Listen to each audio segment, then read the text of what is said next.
Hello मित्रों, આજના વિડિયોમાં આપણે વાત કરીશું આઇલ્સ અંતર્ગત રીડિંગ મોડ્યુલના list of heading question type વિશે। આજના વિડિયોમાં આપણે ડિટેલમાં વાત કરીશું લિસ્ટ ઓફ હેડિંગની જનરલ ઇન્ફોર્મેશન વિશે, એના ટિપ્સ અને ટ્રિક્સ જોઈશું, વત્તા છેલ્લે એક એક્ઝામ્પલ જોઈશું। એક્ઝામ્પલમાં એક પ્રશ્ન હું સોલ્વ કરવાનો પ્રયત્ન કરીશ અને એક પ્રશ્ન તમારે સોલ્વ કરવાનો પ્રયત્ન કરવો પડશે। અને મિત્રો, આ ટિપ્સ અને ટ્રિક્સ જો તમે ફોલો કરી લેશો તો તમે લિસ્ટ ઓફ હેડિંગ માં 100% સારામાં સારા પોઈન્ટ્સ ગેઇન કરશો। તો મિત્રો, ચાલો ટાઈમ વેસ્ટ નથી કરવો ને શરૂઆત કરીએ લિસ્ટ ઓફ હેડિંગ ની જનરલ ઇન્ફો વિશે। પહેલી વાત છે, one of the toughest question type of reading apart from yes no not given. મિત્રો, મારા મત મુજબ જે રીડિંગ મોડ્યુલમાં 11 ક્વેશ્ચન ટાઈપ છે, એમાંથી બે એવા ક્વેશ્ચન ટાઈપ છે મારા મત મુજબ કે જે થોડા ટફ છે બીજા 9 ની સરખામણીમાં। એક તો આ લિસ્ટ ઓફ હેડિંગ અને બીજું યસ નો નોટ ગિવન કાં તો ટ્રુ ફોલ્સ નોટ ગિવન। એના વિશે પણ આપણે અલગથી વિડિયો બનાવવાના છે। હવે મને એવું કેમ લાગે છે કે આ થોડા ટફ છે, તો એની વિશે થોડી વાત કરીએ। List of heading challenge you to find out best suitable heading or title for given paragraphs in passage। હવે મિત્રો, એક પેસેજ આપવામાં આવ્યો હોય, એમાં એક પેસેજમાં 8 9 7 ગમે તેટલા પેરેગ્રાફ હોય અને નીચે આપણને આપવામાં આવ્યા છે ટાઇટલ્સ, હેડિંગ આપવામાં આવ્યા છે। હવે બેઝિકલી કરવાનું શું છે કે જે પેરેગ્રાફ આપ્યા છે, જે ફકરા આપ્યા છે, એ આપણે વાંચવા પડશે, એમાં મેઇન આઈડિયા શું છે એ સમજવું પડશે અને જવું પડશે ટાઇટલ પર, એટલે કે મથાળા પર, અને જોવું પડશે કે જો મારે આ પર્ટિક્યુલર ફકરાને એક નામ આપવું હોય, એક મથાળું આપવું હોય, તો આ જે ઓપ્શન્સ આપવામાં આવ્યા છે, આ જે મથાળા આપવામાં આવ્યા છે, એમાંથી કયું મથાળું હું આ એક ફકરાને આપીશ। બેઝિકલી આ કરવાનું છે। એટલે પેરેગ્રાફને વાંચીને પેરેગ્રાફને સુટેબલ કયું મથાળું, કયું ટાઇટલ, કયું હેડિંગ રહેશે એ વિચારીને હેડિંગ એને આપવાનું છે, બરાબર। આગળ વાત કરીએ, you need to read whole paragraph, thus it's tough and time consuming also। હવે જેમ આપણે વાત કરી, મને ટફ લાગે છે એનું કારણ એ કે કેમ કે આપણે પેરેગ્રાફ વાંચીને મથાળું નક્કી કરવાનું છે। એટલે પેરેગ્રાફ આખું વાંચવું પડે, કદાચ 5 લાઈનનું હોય, 6 લાઈનનું, એટલે આખું વાંચવું પડે। એટલે શું થાય, બેઝિકલી આપણે ટાઈમ બગડશે, બરાબર। અને કેમ કે ટાઈમ બગડશે એને આપણે મેન્ટલી થોડા નર્વસ તો થઈએ જ, વત્તા તમે એકેડેમિક આઈએલટીએસ લેતા હોય કે જનરલ આઈએલટીએસ લેતા હોય, આ જે લિસ્ટ ઓફ હેડિંગ છે એ પર્ટિક્યુલર ક્વેશ્ચન ટાઈપની જે લેંગ્વેજ હશે એ થોડી એકેડેમિક હશે, થોડી અઘરી હશે બીજા બધાની સરખામણીમાં। એટલે એ થોડો ટફ પણ છે, વત્તા આખો પેરેગ્રાફ વાંચવો પડે છે, એટલે થોડા ટાઈમ પણ વધારે લે છે। મને એટલે લાગે છે કે આ થોડો અઘરો ક્વેશ્ચન ટાઈપ છે। આગળ વધીએ, it's a game of paraphrase and synonym and antonym, be prepared for that। મિત્રો, મને આ ટફ એટલે પણ લાગે છે કેમ કે નહીં એકલું, એક તો આપણે આખું પેરેગ્રાફ વાંચવાનો છે, ઘણો બધો ટાઈમ લઈ લેશે, વત્તા બીજી એક અઘરી વસ્તુ એ છે કે આ એકેડેમિક ભાષા આવશે અને એની સાથે સાથે જે ટાઇટલ અને પેરેગ્રાફમાં જે ઇન્ફોર્મેશન આપવામાં આવે છે એમાં પેરાફ્રેઝ પણ યુઝ કરવામાં આવે છે, સિનોનિમ્સ યુઝ કરવામાં આવે છે, ઘણી જગ્યાએ એન્ટોનિમ્સ પણ યુઝ કરવામાં આવે છે। એટલે ઘણી બધી વસ્તુ એક જ ક્વેશ્ચન ટાઈપમાં છે, એટલે મને અઘરું લાગે છે। આગળ વાત કરીએ, most probably the headings will be in roman numerical style, do not write 1 2 3 or words in nervousness, candidates tend to do it। મિત્રો, યાદ રાખજો, જે હેડિંગ્સ આપવામાં આવે છે, જે મથાળા આપવામાં આવે છે, એ રોમન નંબરની સ્ટાઇલમાં લખવામાં આવે છે। આપણે જાણીએ છીએ, આજે હું કર્સર મૂકી રહ્યો છું એ બધા રોમન નંબર છે, આને 1 2 3 4, તો 99% એવા ચાન્સીસ છે કે જે તમને હેડિંગ આપવામાં આવે છે એ રોમન નંબરમાં આપવામાં આવે છે। હવે જ્યારે તમે એ જવાબ તમારા આન્સર શીટમાં ટ્રાન્સફર કરો છેલ્લી 10 મિનિટમાં, ત્યારે પ્લીઝ એ જે રોમન નંબર આપવામાં આવે છે એ પ્રમાણે તમે જે પ્રમાણે જવાબ શોધ્યા હોય એ પ્રમાણે જ એને આ પ્રમાણે જ લખવું પડશે, 1 2 3 4 રોમન નંબરની સ્ટાઇલમાં। પ્લીઝ તમે 1 2 3 ઇંગ્લિશ નંબરની સ્ટાઇલમાં ના લખશો, વત્તા વર્ડ્સ પણ ના લખશો। કદાચ તમારો જવાબ સાચો હશે પણ તમે જો શબ્દમાં એનો જવાબ આપ્યો હશે તો પણ એ ખોટો કહેવાશે, બરાબર। આગળ વધીને વાત કરીએ ટિપ્સ અને ટ્રિક્સની। Attempt this particular question at last. મિત્રો, મારા મત મુજબ જ્યારે પણ આ પ્રશ્ન તમને પૂછવામાં આવે, આ ક્વેશ્ચન ટાઈપ પૂછવામાં આવે રીડિંગમાં, તો આને સૌથી છેલ્લે એટેમ્પ્ટ કરજો. સૌથી છેલ્લે એટલે રીડિંગની એક્ઝામમાં તમને 3-4 ક્વેશ્ચન ટાઈપ આપવામાં આવ્યા છે, એમાંનો એક આ હોય તો આને સૌથી છેલ્લો કરજો, બાકીના 3 ને પહેલા એટેમ્પ્ટ કરી લેજો. દાખલા તરીકે મલ્ટિપલ ચોઇસ ડાયાગ્રામ હોય, શોર્ટ આન્સર્સ હોય ને આ હોય, તો પ્લીઝ આને છેલ્લે રહેવા દેજો. બાકીના જે 3 છે કાં તો 2 છે એને પહેલા એટેમ્પ્ટ કરી લેજો. એનું કારણ એ કે જેમ મેં આગળ વાત કરી, આ થોડા અઘરા છે, આની લેંગ્વેજ પણ અઘરી હશે અને આ થોડું ટાઈમ વધારે લઈ લેશે, જ્યારે બીજા થોડા અઘરા છે, ટાઈમ ઓછો લેશે. એટલે તમે એમને વ્યવસ્થિત ન્યાય આપી દેશો અને વહેલા જવાબ શોધી દેશો તો આના માટે પર્ટિક્યુલર સ્ટાઇલ માટે તમને વધારે ટાઈમ મળશે. વત્તા એક ટફ ક્વેશ્ચન ને એટેમ્પ્ટ કરવામાં બહુ બધો ટાઈમ બગાડી અને બાકી ના રહી જાય, એના કરતા જે ઈઝી છે પહેલા શોધી લઈએ અને પછી આના પર આવીએ, તો ભલે આમાં 1-2 આન્સર રહી જાય તોય તમે સારા પોઈન્ટ્સ લાવશો, સારા બેન્ડ લાવશો. આનામાં જ જો રહેશો, આમાં જ કન્ફ્યુઝ થઈ જશો, બાકીના એટેમ્પ્ટ કરવાના રહી જશે. એટલે પ્લીઝ આને સૌથી છેલ્લે કરજો, પહેલી વસ્તુ. બીજી tips, use speed reading technique from paragraph to option title keyword. મિત્રો યાદ રાખજો કે કોઈ પણ વસ્તુ તમે વાંચો, કોઈ પણ, એ પછી ન્યૂઝપેપરો કોઈ બી હોય, તમારું ભણવાનું વાંચતા હોય, 2 પ્રકારની ટેકનિક છે રીડ કરવાની. એક તો સ્કીમ રીડિંગ અને સ્પીડ રીડિંગ. સ્કીમ રીડિંગ એટલે એને તમે મલ્ટિપલ ચોઇસમાં એપ્લાય કરી શકો. જેમાં મલ્ટિપલ ચોઇસમાં આપણે જોઈ ગયા છે કે પહેલા પેરેગ્રાફનું જે પહેલું સેન્ટેન્સ હશે એ તમને આઈડિયા આપી દેશે કે આ પેરેગ્રાફ શાના વિશે છે, બરાબર. એટલે બાકીનું તમે સરળ કરીને વાંચી જુઓ કે આ આખી પેરેગ્રાફ એના વિશે વાત કરે છે કે નહીં. ઓકે, એ વખતે તમે સ્કીમ રીડિંગ કરી શકો, જે વાંચી જાય એને. સ્પીડ રીડિંગ એટલે જે આપણે નોર્મલી ઘરે બેઠા હોય, ન્યૂઝપેપર વાંચતા હોય, એક એક વસ્તુ ઝીણવટથી, એ બહુ ધીમું થઈ ગયું કહેવાય. પણ સ્પીડ રીડિંગ કોને કહેવાય? તમે થોડી સ્પીડથી તો વાંચો છો, વત્તા એટલા ધ્યાનથી વાંચો છો કે તમે મેઇન જે ફીચર્સ છે એને મગજમાં બેસાડી શકો. એટલે બહુ બધું ધીમું નહીં, બહુ બધું ફાસ્ટ પણ નહીં. અને મિત્રો એક બીજી બાબત એડ કરવા માંગુ છું કે રીડિંગની આખી ક્વેશ્ચન જે એક્ઝામ છે એમાં 40 ક્વેશ્ચન આવશે, બરાબર. હવે વિચારો 60 મિનિટની એક્ઝામ હોય છે, એમાંથી 10 મિનિટ તમને ફાળવવામાં આવે છે શા માટે? ક્વેશ્ચન આન્સર ટ્રાન્સફર કરવા માટે. રહ્યા કેટલા? 50. જો તમે 50 ભાગ્યા 40 કરો, 40 પ્રશ્નો કરો, તો બી 1.20 નો રેશિયો આવે છે. એટલે એનો મતલબ એ કે તમે એક પ્રશ્નને 1 મિનિટ ને 20 સેકન્ડ આપી શકો છો. 1 મિનિટ અને 20 સેકન્ડ ઘણા છે. એટલે જો તમે તમારું કામ સંભાળી રાખશો, જો તમે કોન્ફિડન્ટ રહેશો, નર્વસ નહીં થાવ, તો તમે આરામથી આ ક્વેશ્ચન ટાઈપને ટેકલ કરી દેશો સારી રીતે. વત્તા જેમ આપણે વાત કરી કે જો આને તમે લાસ્ટમાં એટેમ્પ્ટ કરશો તો તમારી જોડે વધારે ટાઈમ રહેશે, તો તમે ભલે ને એક પ્રશ્નને 2 મિનિટ આપતા, તો બી તમે 100% સાચા જવાબ લખીને આવશો. એટલે આ બધું મેન્ટલી છે મિત્રો. એટલે સ્પીડ રીડિંગ ટેકનિક ફોલો કરજો. આપણે હમણાં જયારે એક્ઝામ્પલ જોઈશું ત્યારે હું તમને બતાવીશ કે એ ટેકનિક શું છે. આગળ વધીએ. Remember, this is not easy as multiple choice where you can just read first sentence and can have idea of paragraph. Here, you need to read whole paragraph because here the information might keep change in sentence. So, don't just conclude faster. મિત્રો જેમ આપણે આગળ હમણાં જ વાત કરી કે multiple ચોઇસમાં આપણે જોઈ ગયા છે કે તમે કીવર્ડને ધ્યાનમાં રાખો, જે પ્રશ્ન જવાબ શોધવાના છે એમાં, અને પેરેગ્રાફમાં કીવર્ડને ધ્યાનમાં રાખો તો તમને જવાબ મળી જશે. વત્તા જે પેરેગ્રાફનું પહેલું સેન્ટેન્સ છે એ તમને આઈડિયા આપી દેશે કે આ પેરેગ્રાફ શાના વિશે હોઈ શકે છે, બરાબર. આ તો મલ્ટિપલ ચોઇસ છે, પણ આ ટ્રીક મલ્ટિપલ ચોઇસ પર જ લાગુ પડશે. આ ટ્રીક ટિપ્સ અને આ ટ્રીક લિસ્ટ ઓફ હેડિંગ પર લાગુ નહીં પડે. એનું કારણ એ કે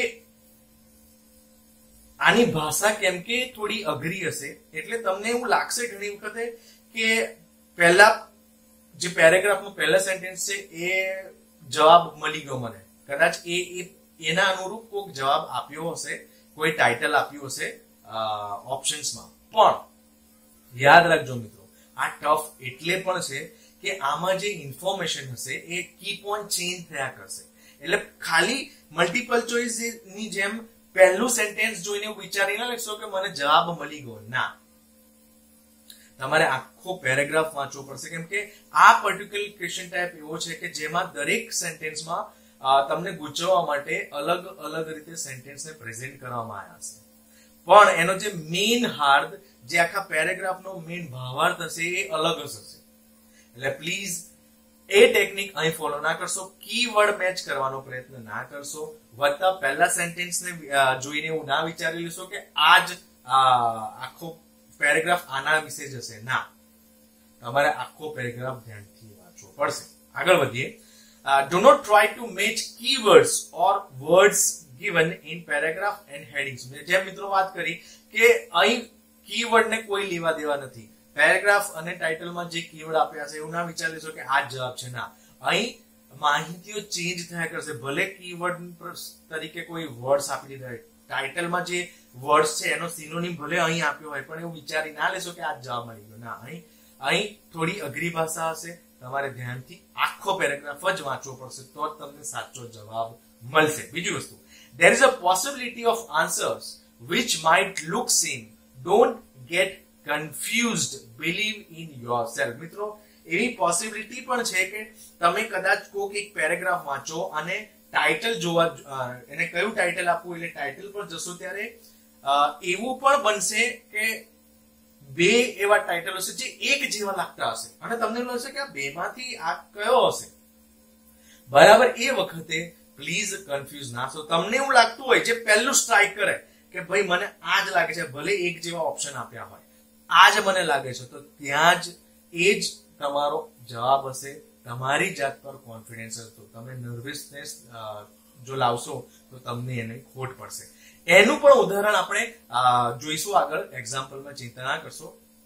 ઓકે, આગળ વધીએ. You can underline or highlight answer which you are confused. Leave that particular answer to attempt at last, because ultimately when you find out other answers, it's easier to decide the left one. મિત્રો, જેમ વાત કરી મિત્રો કે title આપવામાં હશે, paragraph હશે, તો દાખલા તરીકે વિચારો કે તમે એક પેરેગ્રાફ વાંચ્યો અને તમે કન્ફ્યુઝ છો કે 5 અને 6 માંથી કયો જવાબ લખું, કેમ કે દાખલા તરીકે બે એક સરખા તમને લાગે છે, કાં તો તમને એવું લાગે છે કે આ બેમાંથી કોઈ એક જવાબ હોઈ શકે છે. તો કન્ફ્યુઝ થઈને ટાઈમ ના બગાડશો, એને છોડી દેજો. 5 અને 6 માં તકલીફ છે ને, તો 1 2 3 4 કયા છે, 6 7 8 કયા છે, પહેલા એ એટેમ્પ કરી લો. તો અલ્ટિમેટલી શું થશે કે તમે બીજા શોધી લેશો, એટલે જાતે જાતે તમારા પેરેગ્રાફ પણ ક્રોસ થતા જશે, એટલે ચેક થતા જશે. બરાબર, એટલે જે પેરેગ્રાફ વધારે પડતા પેરેગ્રાફ છે જતા જશે. હવે છેલ્લે શું થશે કે 5 6 માં તમે કન્ફ્યુઝ હશો ત્યારે છેલ્લે એવું બનશે કે એક પેરેગ્રાફ બાકી રહ્યો છે અને તમારે એમાંથી બે ટાઇટલમાંથી કોઈક એક નક્કી કરવાનો હશે. એ વખતે જ્યારે તમારા જોડે ફૂલ ટાઈમ હશે ત્યારે પ્લીઝ એને ધ્યાનથી વાંચશો તો તમને આપોતે જવાબ મળી જ જવાનો છે. કેમ કે તમે ઘણી વખત એવું બનશે કે બે પેરેગ્રાફમાં કન્ફ્યુઝ થઈ જશો, કાં તો બે જવાબમાં કન્ફ્યુઝ થઈ જશો, તો એને રહેવા દેજો, છોડ દેજો. બાકીના એટેમ્પ કરશો એટલે અલ્ટિમેટલી બાકીના જે છેલ્લા રહેશે એ આપોતે તમને જવાબ આપી જ દેશે. એટલે સેજી ચિંતા ના કરશો, બધી રમત આપણા મેન્ટલી છે, મેન્ટલી રમત રમવાની છે આમાં. બરાબર, છેલ્લું છે, there will be other ideas or information in paragraph to divert you need to understand the soul of paragraph. મિત્રો, જેમ મેં વાત કરી આગળ કે તમારે કીવર્ડ ને મેચ નથી કરવાના, પહેલું સેન્ટેન્સ જોઈને નક્કી નથી કરી લેવાનું કે આ જ ટાઇટલ હશે મારું. ના, એવું નથી કરવાનું. આપણે આખું પેરેગ્રાફ વાંચવાનું છે અને પેરેગ્રાફ વાંચશો એટલે તમને એનો પેરેગ્રાફનો જે સોલ છે, એનો જે આત્મા છે ખબર પડશે. અને જો એક વખત તમને આત્મા ખબર પડી ગઈ તો તમને ટાઇટલ શોધવામાં બહુ વાર નહીં લાગે. તો મિત્રો, આ તો આપણે ફટાફટ વાત કરી લીધી ટિપ્સ અને ટ્રિક્સની. હવે જોઈએ ઉદાહરણ. દાખલા તરીકે વિચારો, મારી જોડે એક ઉદાહરણ છે અને આ બધા ઓપ્શન આપવામાં આવ્યા છે, 1 2 3 4 આ બધા જવાબ છે. હવે મિત્રો, બીજી એક વસ્તુ કહેવાની રહી ગઈ કે એવું બની શકે છે કે 5 દાખલા તરીકે તમને 5 પેરેગ્રાફ આપવામાં આવ્યા હોય પણ 7 ઓપ્શન આપવામાં આવ્યા છે. વધારે પડતા ઓપ્શન એટલે કે ટાઇટલમાં આપવામાં આવ્યા છે. સહેજે ચિંતા કરવાની જરૂર નહીં. જેટલા 5 જવાબ હશે, પેરેગ્રાફ હશે, એટલા સાચા 5 જવાબ હશે, બાકીના 2 જવાબ નહીં હોય.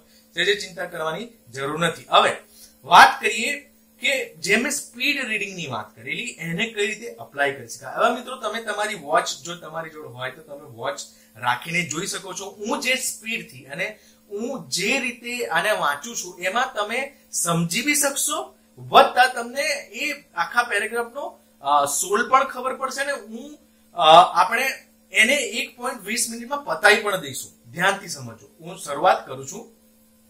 આને નથી વાંચવાનું. જે મિત્રો આપણે વાત કરીએ, આપણે શું કરવાનું છે, કઈ ટેકનિક ફોલો કરવાની છે? પહેલા પેરેગ્રાફ વાંચવાનો છે અને પછી હેડિંગ શોધવાનું છે. કેમ કે ઘણા બધા એવી એ આપે છે, એડવાઇસ આપે છે કે પહેલા હેડિંગ વાંચો અને પછી આના પર જાઓ. તો મિત્રો એક વસ્તુ સમજો, હેડિંગ વાંચવાનું અને પછી બધો પેરેગ્રાફ વાંચવાનું તો કેટલો ટાઈમ જાય, આખી રીડિંગ એક્ઝામ જતી રહેશે. ના, પહેલે આખું પેરેગ્રાફ વાંચો અને વિચારો કે આ પર્ટિક્યુલર પેરેગ્રાફ માટે કયું હેડિંગ આપવાનું છે. બરાબર મિત્રો, જ્યારે આ ફકરો વાંચીશ ત્યારે હું સ્પીડ રીડિંગ ટેકનિકનો ઉપયોગ કરીશ. સ્પીડ રીડિંગનો ઉપયોગ કરીને તમે આખો ફકરો આરામથી એક એક શબ્દને ધ્યાનમાં રાખીને વાંચી શકો છો અને એના ફાયદા શું છે એની પણ વાત કરીશું, વધતા વાત કરીશું. એ પત્યા પછી આપણે આનું આ જે ફકરો છે એનું ગુજરાતી કરીશું. એ વખતે કદાચ થોડો વધારે ટાઈમ જશે. ઓકે, પહેલા સ્પીડ રીડિંગ કેવી રીતે કરાય એની વાત કરીએ. The role of governments in environmental management is difficult but inescapable. Sometimes the state tries to manage the resources it owns and does so badly. Often, however, governments act in an even more harmful way. They actually subsidize the exploitation and consumption of natural resources. A whole range of policies from farm price support to protection for coal mining do environmental damage and often make no economic sense. Okay, scrapping them offers a two-fold bonus: a cleaner environmental and a more efficient economy. Growth and environmentalism can actually go hand in hand if politicians have the courage to confront the vested interests that subsidize create. મિત્રો, આખો ફકરો આપણે આરામથી 1 મિનિટમાં વાંચી લીધો. અને જ્યારે તમે આ રીતે વાંચશો તો જ્યારે તમે વાંચતા હશો ને તમે ઘણા બધા કીવર્ડ મગજમાં લઈ શકશો. કેમ કે તમે ધ્યાનથી વાંચ્યું છે, તમને 40% તો ખ્યાલ આવી જશે કે આ ફકરો શાના વિશે છે. જેમ આપણે વાત કરી કે આના મેઇન ફીચર તમે જોવા જાવ તો શું છે? એક તો ગવર્મેન્ટની વારે વાત થઈ છે અને એન્વિરોન્મેન્ટની વાત થઈ છે, વત્તા મેનેજમેન્ટની વાત થઈ રહી છે.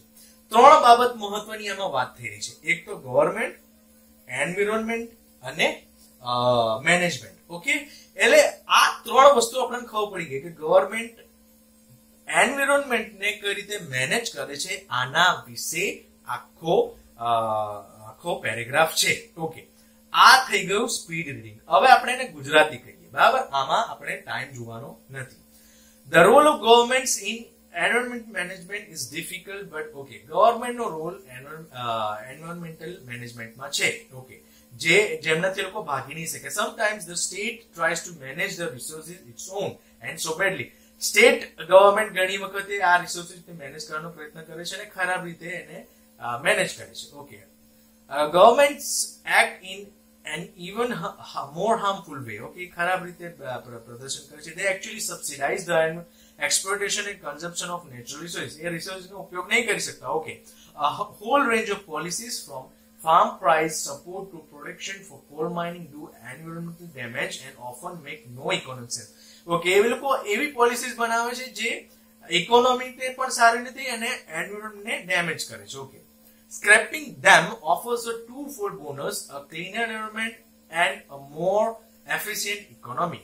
Growth and environmentalism can actually go hand in hand if politicians have. Okay, એટલે એક બાબત આપણને ખબર પડી ગઈ કે બધી વસ્તુ સાની ઈર્દ-ગીર્દ છે: politician, environment and management. Okay, આ 3 આપણને મેઇન બાબત ખબર પડી ગઈ કે ગવર્મેન્ટે એન્વિરોન્મેન્ટનું મેનેજમેન્ટ કઈ રીતે કરવું.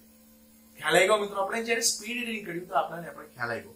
હવે જઈશું આપણે ટાઇટલ્સ તરફ અને જોઈશું કે આ 3 બાબત, આ જે હાર્દ છે, આ જે સોલ છે આખા પેરેગ્રાફનું, એ કયું ઓપ્શન, કયું ટાઇટલ રિપ્રેઝેન્ટ કરે છે. Okay, The probable effect of the new international trade, ના આની તો કોઈ વાત જ નથી. The environmental impact of modern farming. Okay, environment ની વાત તો થઈ છે પણ ફાર્મિંગ વિશે કોઈ વાત નથી, એટલે એ cancel. Farming and soil erosion. Okay, farming વિશે પણ વાત નથી થઈ, સોઇલ વિશે પણ વાત નથી થઈ. Okay, the effect of government policies in rich country. Okay, એક એવું વાક્ય હતું જેમાં ગવર્મેન્ટની પોલિસી વિશે વાત કરેલી પણ કન્ટ્રીઝ વિશે કોઈ વાત નથી. Okay, governments and management of the environment. Okay, ત્રણેય કીવર્ડ, ત્રણેય જે આપણે હાર્ડ સમજેલા એક આ પેરેગ્રાફ નું, એ ત્રણેય આ જવાબ આપણને મળી ગયો કે ગવર્મેન્ટ બી છે, મેનેજમેન્ટ બી છે. ઓકે, એને એક સાઈડ પર રાખીએ, બાકીના ઓપ્શન પહેલા વાંચી લઈએ. The effect of government policies in poor countries. Okay, government policy ની વાત થઈ છે પણ પુઅર કન્ટ્રી ની વાત નથી થઈ, એટલે કાઢી નાખવાનું farming and food output. Okay, no. The effect of government policy and food output આ પણ નથી. The new prospect. ઓકે, આ પણ નથી, એટલે આપણને આપણો જવાબ મળી ગયો છે જે 5, governments and management of the environment. ખ્યાલ આવી ગયો મિત્રો, આપણો જવાબ આપણને મળી ગયો છે. એટલે સ્પીડ રીડિંગ કરવાનું. સ્પીડ રીડિંગ કરીને એકય વાક્ય છોડશો નહીં, બધા આખું પેરેગ્રાફ વાંચો અને એટલા ધ્યાનથી વાંચો, એટલી ધીમી વાંચો, બહુ ધીમું નહીં, બહુ ફાસ્ટ નહીં, કે તમને એટલીસ્ટ એનો જે ભાવાર્થ છે એ ખ્યાલ આવી જશે. અને તમને જો ભાવાર્થ ખ્યાલ આવી જશે તો તમને ઓટોમેટિક એનો જવાબ ટાઇટલમાં મળી જ જશે. તો મિત્રો બીજો ફકરો આપણી સામે છે. 1 મિનિટ લો, 1 મિનિટ નહીં, સોરી 1 મિનિટ ને 20 સેકન્ડ લો અને સ્પીડ રીડિંગ કરીને વાંચો.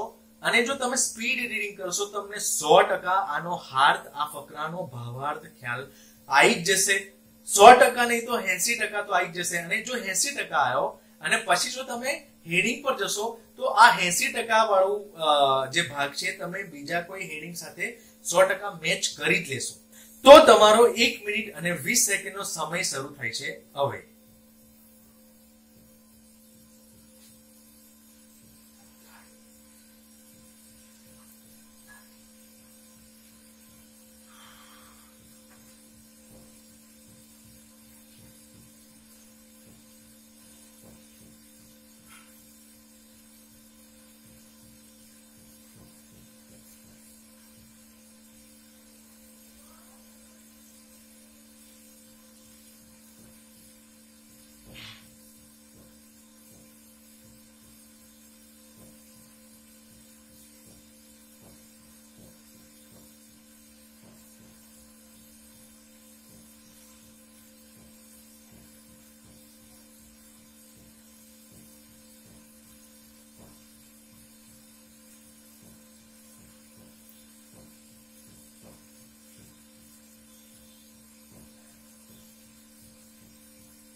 તમારા 1 મિનિટ અને 20 સેકન્ડ પૂરા થયા મિત્રો. તમે જોયું, તમે 1 અને 20 મિનિટમાં મને 100% વિશ્વાસ છે કે સારી રીતે તમે એકદમ ધ્યાનથી પેરેગ્રાફ વાંચશો તો પણ સારી રીતે 1.20 મિનિટમાં તમે તમારો ફકરાનો હાર્દ સમજી શકશો. અને જો તમે ફકરાનો હાર્દ સમજી લીધો તો પછી તો લિસ્ટ ઓફ હેડિંગમાં આ જે હેડિંગ્સ આપ્યા છે એમાં જવાબ શોધવાનું બહુ આસાન રહેશે. ઓકે, તો આ ફકરો વાંચીએ અને સ્પીડ રીડિંગ કરીને એનો હાર્દ સમજવાનો પ્રયત્ન કરીએ. No activity affects more of the Earth's surface than farming. It shapes a third of the planet's land area, not counting Antarctica, and the proportion is rising. World food output per head has risen by 4% between the 1970s and 80s, mainly as a result of increases in yields from land already in cultivation, but also because more land has been brought under the plow. Higher yields have been achieved by increased irrigation, better crop breeding, and a doubling in the use of pesticides and chemical fertilizers in the 1970s and 1980s. Okay, તો આનો જો overall આપણે એક હાર્દ બનાવી આનો સોલ આજે પેરેગ્રાફમાં બનાવીએ તો શું વાત થઈ રહી છે? અર્થ વિશે વાત થઈ રહી છે, અર્થમાં થતી ફાર્મિંગ વિશે વાત થઈ રહી છે, વત્તા ફાર્મિંગ ની જે કાઉન્ટિંગ છે એ વધ્યું છે અને એના કારણે વર્લ્ડમાં જે ફૂડ આઉટપુટ છે એ પણ વધ્યું છે. 90 અને 70 અને 80 ના દાયકાની સરખામણી કરીને કઈ રીતે વધ્યું છે 4% એની વાત કરવામાં આવી છે. અને વધારેમાં વધારે લેન્ડ હળ નીચે એટલે કે એને હળવામાં આવે છે તો કઈ રીતે એનું કલ્ટિવેશન થાય છે એના વિશે વાત થઈ રહી છે. વત્તા કલ્ટિવેશનના કારણે એનું જે જમીનમાં રહેલું yield છે એને કઈ રીતે મદદ થાય છે એનું એના વિશે વાત કરવામાં આવી છે. વત્તા કઈ રીતે 1970 માં કેમિકલ નું યુઝ વધ્યો છે, ફર્ટિલાઇઝર નું યુઝ વધ્યો છે અને અલ્ટિમેટલી એની અફેક્ટ એને સાના પડે છે? ફૂડ આઉટપુટ ને વધે છે. ઓકે, એટલે આપણે 3-4 મહત્વની બાબત મળી. ફાર્મિંગ મળ્યું, ફૂડ આઉટપુટ વધ્યું અને વાત મળી આપણને અર્થમાં કઈ રીતે એનું કલ્ટિવેશન થાય છે, અર્થમાં એનું ફાર્મિંગ નું શું મહત્વ છે. ઓકે, આપણને શું મળી ગયા? આપણને આપણા મેઇન 3-4 બાબતો મળી ગઈ એક પેરેગ્રાફમાંથી. હવે ટાઇટલ પર જઈએ. પહેલામાં પહેલું ટાઇટલ છે the probable effects of the new international trade agreement. Okay, આ તો દૂર દૂર સુધી કોઈ લેવા દે નથી. The environmental impact of modern farming. Okay, farming વિશે તો વાત થઈ છે પણ એન્વાયરમેન્ટની અફેક્ટ કઈ રીતે પડશે એની કોઈ વાત નથી, એટલે એ ઓપ્શન પણ fail. Farming and soil erosion. હા, આ થોડું લાગે છે કે ફાર્મિંગ ની પણ વાત થઈ છે અને એક જગ્યા એવી પણ છે જેમાં વાત કરાઈ છે કે કઈ રીતે yield જમીનમાં વધી રહ્યા છે અને એનું કલ્ટિવેશન પણ થઈ રહ્યું છે. ઓકે, એટલે આને આ એક જેવો લાગે છે, બરાબર? આમાં લાગે છે કંઈક આ જવાબ હોઈ શકે, એટલે આને આપણે સાઈડ પર મૂકીએ. આગળના ઓપ્શન્સ જોઈએ. The affect of government policy. Okay, આ નથી. પાંચમું તો આપણે ઓલરેડી જોઈ શક્યા છે, એ પણ નથી. હવે વાત કરીએ the affects of government policies in rich poor countries. એ પણ નથી. બીજું ઓપ્શન છે farming and food output. Okay, એક જગ્યા એવી હતી જ્યાં કહેવામાં આવ્યું કે વર્લ્ડ ફૂડ આઉટપુટ 90, 70 અને 80s માં કઈ રીતે બદલાઈ રહ્યા છે. ઓકે, આપણે બે ઓપ્શન અલગમાં રાખ્યા. છેલ્લો ઓપ્શન વાંચી લઈએ. છેલ્લા બે ઓપ્શન શું છે? The affect of government policies on food output. Food output ની વાત થઈ છે પણ ગવર્મેન્ટ પોલિસીની કોઈ વાત નથી થઈ. ઓકે, એટલે નહીં આવે. The new prospects for world trade. એ પણ નહીં આવે. તો કયા બે આપણને લાગે છે હોઈ શકે? એક તો ફાર્મિંગ હોઈ શકે, ફાર્મિંગ એન્ડ સોઇલ ઇરોઝન હોઈ શકે અને બીજું હોઈ શકે farming and food output. Okay, એટલે આ બેને આપણે અલગ મૂકી દીધા. હવે મિત્રો, જેમ આપણે આગળ ટિપ્સ એન્ડ ટ્રિક્સમાં વાત કરેલી કે બની શકે છે કે તમને બે એવા જવાબ આપશે કે તમને એક જેવા લાગે. જો તમને એ જે એક જેવા લાગે તો એને સાઈડ પર મૂકજો અને સૌથી છેલ્લા એટેમ્પ્ટ કરજો. બાકીના તમે એટેમ્પ્ટ કરી લેજો. એટલે કે આ જે સેક્શન બી છે, બીજો નંબરનો પેરેગ્રાફ છે, section B, section C, D, એ બધા તમે એટેમ્પ્ટ કરી લો, કેમ કે તમને આમાં બે ઓપ્શનમાં ડિફિકલ્ટ લાગે છે. એ પહેલા કરી લો, પછી છેલ્લે સેક્શન બી ને તમે વધારે ટાઈમ આપશો, વધારે ન્યાય આપી શકશો. ઓકે, હવે વાત કરીએ કે આ જે બે આપણને આપવામાં આવે છે એક જેવા, એને ધ્યાનથી જો આપણે પેરેગ્રાફમાં સમજીએ તો બેમાંથી કયું વધારે સુટેબલ લાગશે. ઓકે, ફાર્મિંગ ની વાત થઈ છે અને સોઇલ ની વાત પણ થઈ છે ઇનડાયરેક્ટલી રીતે yieldsના સ્વરૂપમાં, પણ ઇરોઝન પણ જમીનના ધોવાણ વિશે કોઈ વાત નથી થઈ, બરાબર? એટલે આ ઓપ્શન કદાચ નથી. ધ્યાનથી તમે જો આને વાંચશો પેરેગ્રાફને તો એમાં એક બાબત વિશે જોર આપવામાં આવ્યું છે કે 1970, 80 માં ફૂડ આઉટપુટ કઈ રીતે બદલ્યું, કેમિકલ અને ફર્ટિલાઇઝર નો ઉપયોગ કરવાથી 1970 માં ફૂડ આઉટ પર કઈ રીતે અસર પડી. એટલે ફાર્મિંગ વિશે વાત થઈ છે, ફાર્મિંગ વિશે બીજા ઓપ્શનમાં પણ વાત થઈ છે, પણ સોઇલ ઇરોઝન વિશે સેક્શનમાં વાત નથી થઈ, ફૂડ આઉટપુટ વિશે વાત થઈ છે. એટલે આપણો જવાબ કયો હોઈ શકે? Farming and food output. તો મિત્રો, આ બાબતો ધ્યાનમાં રાખીને આ રીતે આ ટેકનિકથી જો તમે 1.20 સેકન્ડ ફાળવીને એક પ્રશ્નમાં લિસ્ટ ઓફ હેડિંગમાં સારામાં સારા માર્ક લાવી શકો છો. તો મિત્રો, મળીએ નવા એપિસોડમાં યસ નો નોટ ગિવન સાથે. ત્યાં સુધી ધન્યવાદ.